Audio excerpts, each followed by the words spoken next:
Ésaïe 53, le verset 9 à 10. On a mis son tombeau parmi les méchants, sa tombe avec les riches, alors qu'il n'avait pas commis de violence et qu'il n'y avait pas eu de tromperie dans sa bouche. L'Éternel a voulu le briser par la souffrance.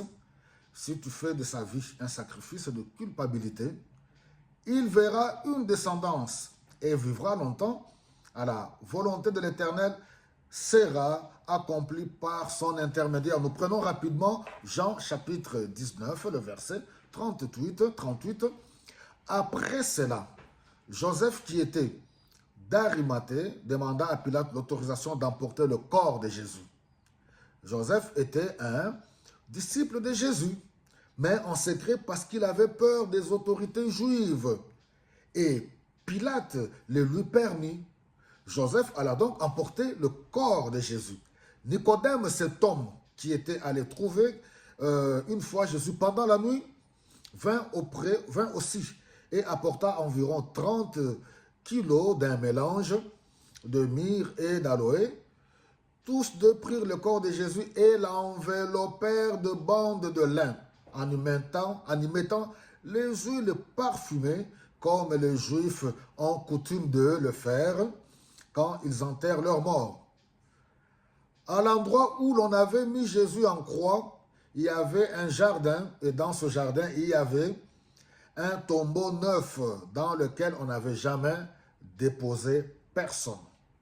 Comme c'était la veille du sabbat des Juifs et que le tombeau était tout proche, ils y déposèrent Jésus.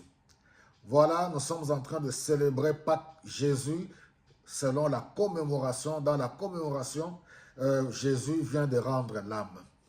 Et il faudra l'enterrer. Nous avons lu dans Ésaïe 53. J'aimerais dire à quelqu'un, ne pleure pas. Ne pleure pas, pourquoi? Parce que le plan de Dieu pour ta vie, ce n'est pas la mort.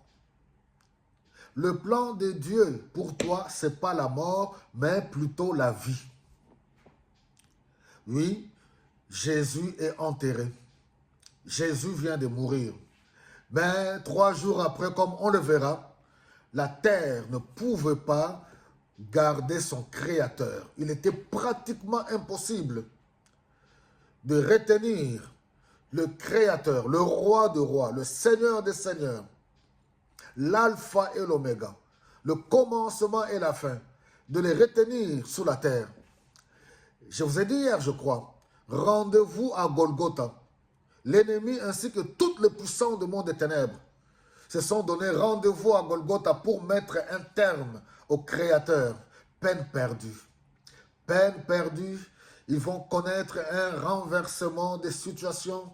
Alléluia. Oui, depuis il y a de cela plus de 2000 ans, oui, les puissances du monde des ténèbres n'en reviennent pas. J'aimerais te dire aujourd'hui, ne pleure pas, arrête de pleurer.